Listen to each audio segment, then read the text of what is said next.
ये है क्लास 12 का chapter 8 dissolution of partnership form.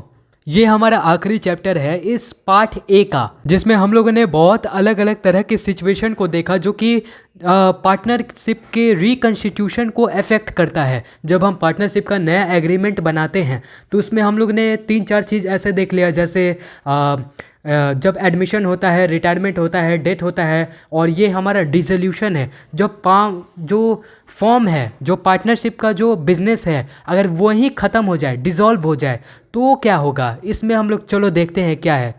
तो इस चैप्टर को डिटेल में स्टडी करेंगे और इसके पूरे थ्योरी पार्ट को कंप्लीट करेंगे। तो चलो, dissolution of partnership form lesson 8 है हमारा।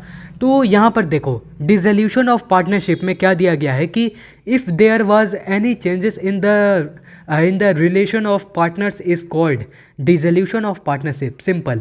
जो देखो, डिसोल्यूशन ऑफ पार्टनरशिप मतलब क्या होता है कि if there was any changes in the ratio there are any changes in the relation of partner, जैसे कि पार्टनर का जो रिलेशन है उसमें कोई बदलाव आता है। जैसे कि मैंने देखा कि हम लोग पहले चैप्टर में देखे थे कि एडमिशन होता है तब बदलाव होता है, रिटायरमेंट होता है तब बदलाव होता है, चेंज इन प्रॉफिट शेयरिंग होता है तब बदलाव होता है, अगर किसी पार्टनर का डेथ हो जाता है तब बदलाव होता है। लेकिन यहाँ उसी को हम लोग कहते हैं डिसोल्यूशन ऑफ पार्टनरशिप। याद रखना, डिसोल्यूशन ऑफ पार्टनरशिप अलग होता है, लेकिन हम लोग पढ़ रहे हैं डिसोल्यूशन ऑफ पार्टनरशिप फर्म, यानी कि यहाँ पर पूरा पार्टनरशिप का जो बिजनेस है, फर्म है, वही ख़त्म हो जाता है, उसको डिसॉल्व कर दिया जाता है, ख़त्म कर दिया जाता है। तो देखो यहाँ पर क्या लिखा है कि डैट वी ऑलरेडी स्टडी, जो कि हम लोग पहले से ही पढ़ते आ रहे हैं 3-4 चैप्टर में। तो यहाँ पर क्या है, एडमिशन हम लोग ने पढ़ा, रिटायरमेंट पढ़ा, चेंज इन प्रॉफिट शेयरिंग पढ़ा, डेथ ऑफ द पार्टनर पढ़ा, ये सब चीज़ हम लोग पहले से पढ़ते आ रहे हैं। और अब क्या है, अब that's why this is necessary to reconstitution of business. अगर ऐसा होता है तो हमको क्या करना पड़ता है, एग्रीमेंट में चेंजेस करना पड़ता है, एग्रीमेंट में बदलाव लाना पड़ता है, उसको पार्टनरशिप डीड में चेंजेस लाना पड़ता है, उसको रिकन्स्टिट्यूशन ऑफ बिजनेस कहते हैं। आप लोग ने पहले चैप्टर से पढ़ा होगा, नहीं पढ़ा है तो एक बार जाके पढ़ लेना, और इस चैप्टर में हेल्प करेगा पढ़ने में, और क्या। चलो आगे देखते हैं। डिसोल्यूशन ऑफ पार्टनरशिप फॉर्म, जो कि हमारा चैप्टर का नाम है। डिसोल्यूशन ऑफ पार्टनरशिप अलग होता है और डिसोल्यूशन ऑफ पार्टनरशिप फर्म ये अलग होता है। मतलब होता है इसका कि end of partnership and switch off business, यानी कि पार्टनरशिप को ख़त्म कर दो और जो बिजनेस है हमारा उसका स्विच ऑफ कर दो, यानी कि पूरे तरह से बंद कर दो, उसको डिसोल्यूशन ऑफ पार्टनरशिप फर्म कहते हैं। और ये जो है as per section 39 of partnership act के तहत आप किसी भी फर्म को, किसी भी पार्टनरशिप बिजनेस को आप ख़त्म कर सकते हो। ये आप याद रखना, MCQ में आता है एग्ज़ाम में, as per section 39 of partnership act के तहत। तो चलो हम लोग आगे देखते हैं। यहाँ पे है कि लेकिन डिसोल्यूशन ऑफ फर्म क्यों होता है आखिर। देखो यहाँ पर तो हमने बहुत अलग अलग केस देखा था डिसोल्यूशन ऑफ पार्टनरशिप का, लेकिन ऐसा क्या हो जाता है कि हमें पूरे फर्म को ही ख़त्म करना पड़ता है, उसको स्विच ऑफ करना पड़ता है, बंद कर देना पड़ता है। ऐसा क्या क्या केस होता है, तो इसके लिए पहले देखो, retirement of any partner if there is only 2 partner. देखो ये एक बहुत सिंपल सा बात है कि अगर किसी पार्टनरशिप बिजनेस में अगर 2 पार्टनर हैं, उसमें से अगर एक मर जाता है, एक अगर, या हो सकता है एक अगर मर जाता है, या फिर एक अगर रिटायरमेंट ले लेता है, तो बचा कौन, एक आदमी। और एक आदमी कभी पार्टनर नहीं कहलाता है, इसीलिए इस केस में क्या होगा, पार्टनरशिप फॉर्म ख़त्म हो जाएगा। सिंपल सा बात है। उसके बाद हमारा आता है डेथ ऑफ द पार्टनर, जैसा कि मैंने बताया अभी। उसके बाद आता है कि पार्टनरशिप डिक्लेयर्ड एज इंसॉल्वेंट, यानी कि वो जो तुम्हारा फॉर्म है वो तुम्हारा एकदम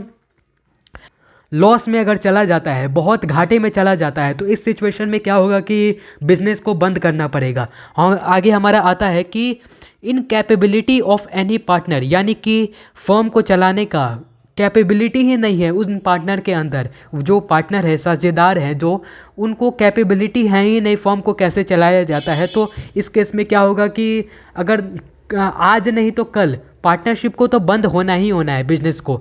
फिर आगे हम लोग देखते हैं at the expire of the term of partnership. देखो पार्टनरशिप डीड के हिसाब से यानी पार्टनरशिप के एग्रीमेंट के हिसाब से ये भी लिखा होता है उसमें कि जब पार्टनरशिप का ये जो बिज़नेस है कब ख़त्म होगा, जी बिल्कुल ये भी लिखा होता है उसमें।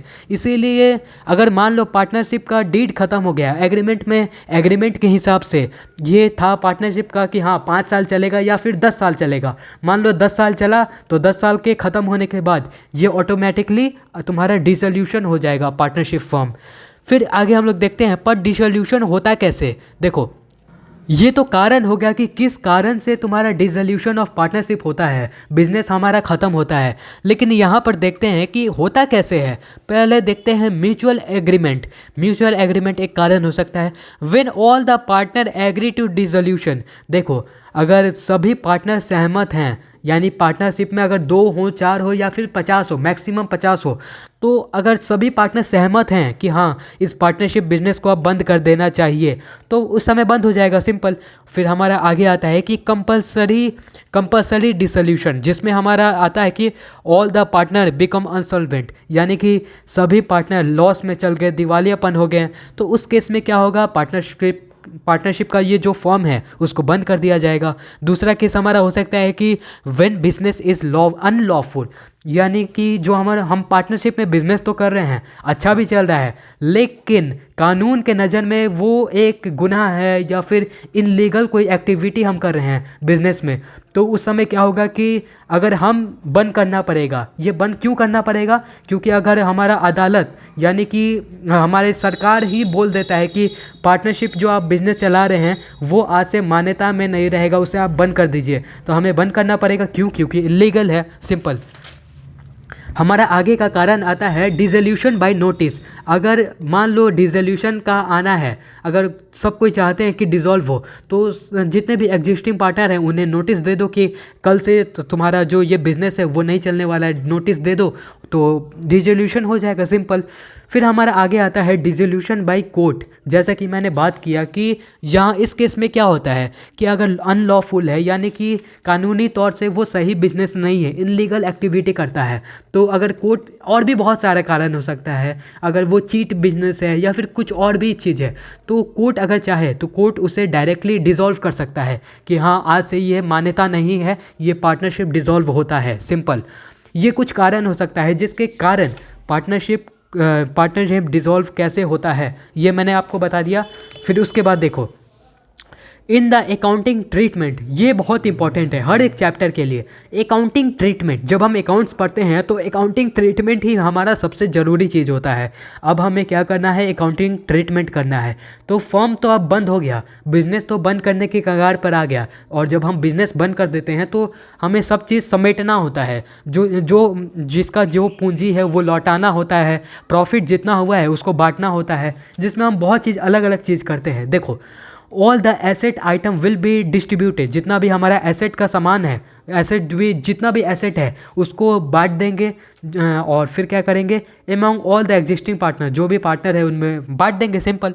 फिर उसके बाद देखो क्या है कि जर्नल हम बनाएंगे एसेट के हिसाब से। Realisation account debit to sundry asset account being transfer of sundry asset. अगर हम जब ये बांटने का बात बोल रहे हैं तो अगर हम एसेट को बांट देते हैं तो ये हमारा होगा, ये हमारा एंट्री बनता है जर्नल का। अगर हमारा एसेट है उस सिचुएशन में, तब एसेट है realisation account debit to sundry asset account, simple. और जो फिर हम लोग आगे लायबिलिटी के हिसाब से देखते हैं। अब जो लायबिलिटी है उसका क्या करना है, लायबिलिटी को भी बांटना है क्या, तो इसमें देखो सन्ड्री लायबिलिटी अकाउंट डेबिट, यहाँ पर रियलाइजेशन अकाउंट को डेबिट कर रहे थे लेकिन यहाँ पर सन्ड्री अकाउंट को डेबिट कर देंगे, तो रियलाइजेशन अकाउंट यानी कि जो लायबिलिटी है उसको पे कर देना है पहले, और जो लायबिलिटी को पे करने के बाद बिजनेस में जो प्रॉफिट बचता है उसको रियलाइजेशन अकाउंट डेबिट करके हम लोग एसेट के तौर पर उसको बांट देंगे, जितने भी ओल्ड पार्टनर मतलब जितने भी एग्जिस्टिंग पार्टनर के कैपिटल अकाउंट है उसमें, सिंपल। तो यहाँ पर है नरेशन में बिंग वेरियस लायबिलिटी ट्रांसफ़र, अलग अलग तरह का लायबिलिटी तुम्हारा ट्रांसफ़र कर दिया गया।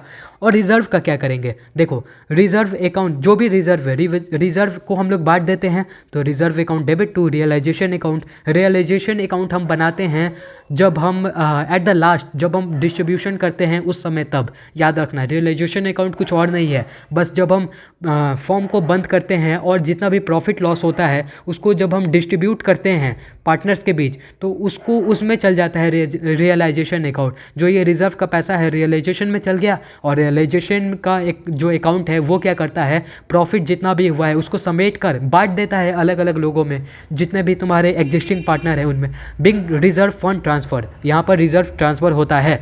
चलो आगे देखते हैं हमारा फॉर रिलीजिंग ऑफ एसेट। अगर एसेट को हम रिलीज़ कर देते हैं फॉर कैश, यानी कि जो हमारा एसेट है उसको हम रिलीज़ कर देते हैं, तो उसका क्या एंट्री बनेगा, कैश हमारे पास आएगा।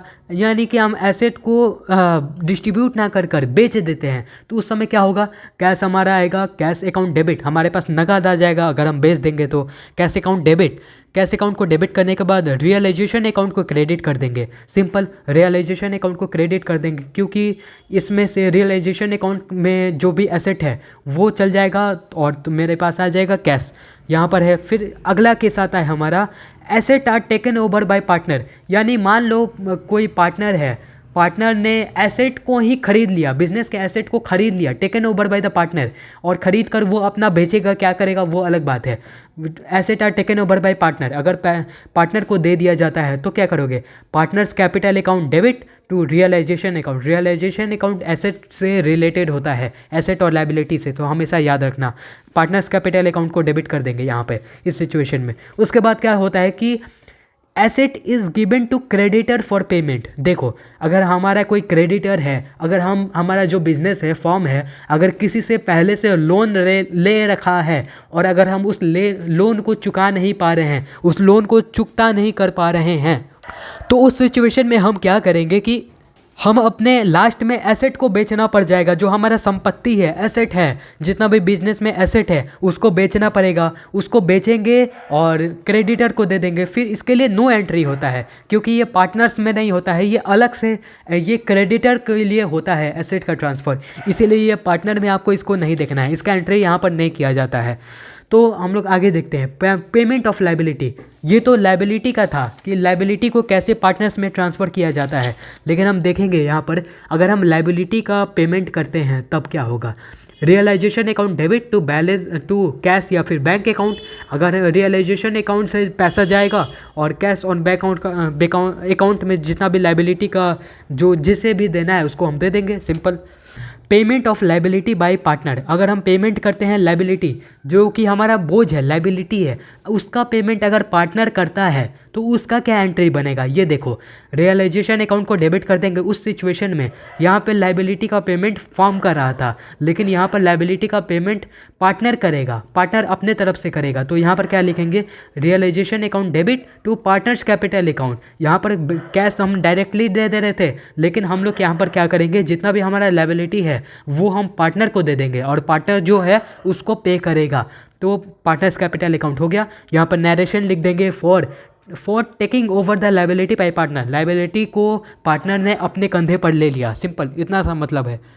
उसके बाद हमारा आता है क्लोजिंग ऑफ रियलाइजेशन अकाउंट। जब हम रियलाइजेशन अकाउंट को क्लोज करते हैं तो उसका क्या होगा। देखो, if creditor side exceed, if credit side x, अगर हमारा जो होता है ना पर्टिकुलर अमाउंट, तो अगर मेरा क्रेडिट साइड अगर ज़्यादा होगा तो वो मेरा प्रॉफिट होगा। समझ लेना, क्रेडिट साइड अगर ज़्यादा निकल गया मेरा तो समझ लेना मेरे को प्रॉफिट हो रहा है। अगर मेरा डेबिट साइड ज़्यादा निकल गया तो समझ लेना कि मेरे को लॉस हो रहा है। ये हम देखेंगे रियलाइजेशन अकाउंट में क्वेश्चन के तरफ से कैसा क्वेश्चन आता है, क्या किया जाता है। देखो, फिर आगे देखते हैं कि व्हेन प्रॉफिट, अगर मेरे को प्रॉफिट होता है जब हम रियलाइजेशन अकाउंट बनाते हैं और क्रेडिट साइड में आ गया अमाउंट, क्रेडिट साइड ज़्यादा आ गया और मेरे को प्रॉफिट हो गया, तब क्या होगा, तो होगा कि realisation account debit. Realisation account में जितना भी प्रॉफिट हुआ है उसको हम पार्टनर्स के एक दो जितने भी पार्टनर है उसके कैपिटल अकाउंट में ट्रांसफ़र कर देंगे। अगर मेरे को रियलाइजेशन अकाउंट के बाद लॉस निकल जाता है, लॉस निकलता है तो क्या करोगे, पार्टनर का capital account debit to realisation account. यानी कि पार्टनर्स को भरपाई करना है, पार्टनर को भरपाई करना पड़ेगा उस लाइबिलिटी का, तो partner capital account debit to realisation account. Simple.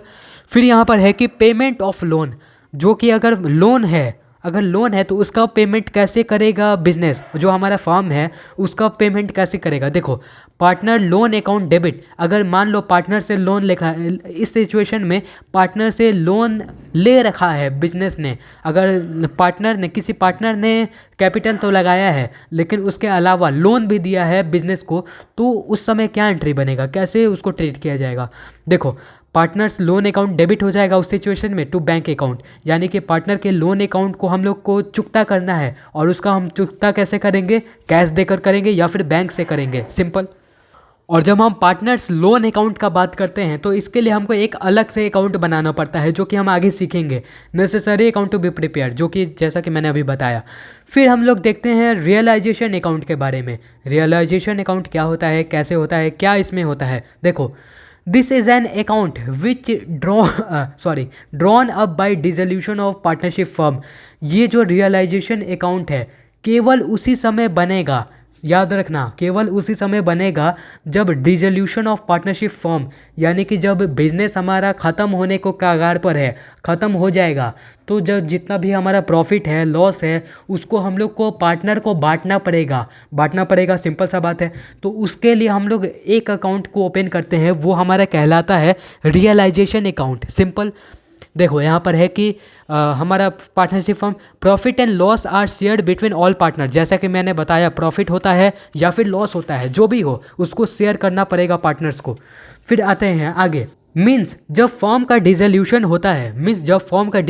होता है तब रियलाइजेशन अकाउंट ओपन करना है, समझ लिए। उसके बाद है कि this account is nominal account, ये हमेशा याद रखना कि कौन अकाउंट है ये, जो ये रियलाइजेशन अकाउंट है ये नॉमिनल अकाउंट है, और नॉमिनल अकाउंट में हमारा चलता है debit what's come in, debit all expenses and losses and credit all income and gains, यानी कि डेबिट साइड में हमेशा इनकम और लॉस आएगा और जो क्रेडिट साइड है उसमें हमेशा इनकम और गेन आएगा। हमने यहाँ भी देखा था कि जो हमारा यहाँ देखो जो क्रेडिट साइड अगर ज़्यादा आता है तो वो हमारा प्रॉफिट कहलाएगा, और क्रेडिट साइड में हमेशा इनकम और गेन को लिया जाता है।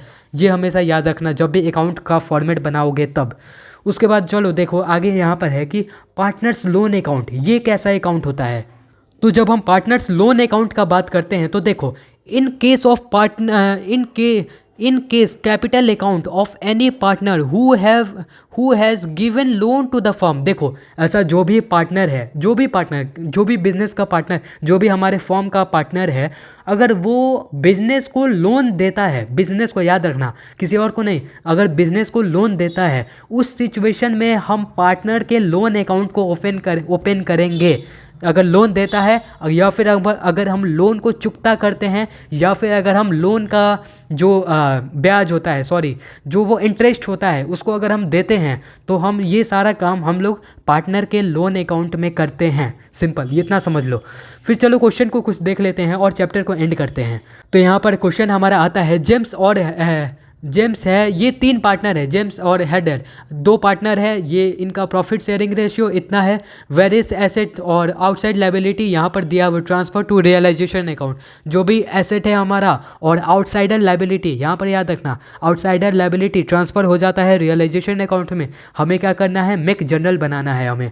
यहाँ पर तुम्हारा डिटेल लिखा है कि जेम्स एग्री टू पे हिज ब्रदर लोन, उसके भाई ने किसी का लोन लिया था, तो वो लोन का कंधा जेम्स अपने आप ले लेता है कि इसका मैं पे करूँगा, तो लोन अकाउंट मेरे को बनाना पड़ेगा 10,000, यहाँ पे आ गया। फिर डेबिटर हमारा रिलीज़ हो जाता है 12,000 का।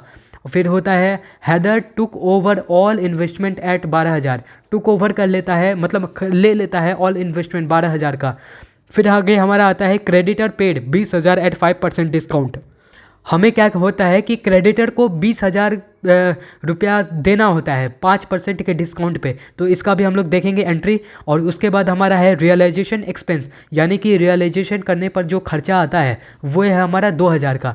उसके बाद हमारा लॉस ऑन रियलाइजेशन, जब हम रियलाइजेशन अकाउंट बना लेते हैं तो उसमें प्रॉफिट नहीं होता है, हमें लॉस हो जाता है। लॉस ऑन रियलाइजेशन 10,200 हमारा निकलता है। तो चलो हम लोग स्टार्ट करते हैं बनाना। सबसे पहले हमारा एंट्री देखो, रियलाइजेशन अकाउंट डेबिट 10,000 10,000, उसके बाद हम लोग आ गया banking account debit to realisation account, जो भी ये ट्रांसफ़र हो रहा है 12,000 12,000। उसके बाद Haidar capital account debit to realisation account, ये जो इन्वेस्टमेंट किया था वो हैदर अपना इन्वेस्टमेंट निकाल लेता है बिजनेस से, तो उसका हम लोग यहाँ लिखेंगे 12,000 निकाल लेता है बैंक से रियलाइजेशन अकाउंट। फिर रियलाइजेशन अकाउंट डेबिट 19,000 ये सब जितना भी हमारा है ये बांट दिया जाता है और जितना भी एंट्री है वो कर दिया जाता है।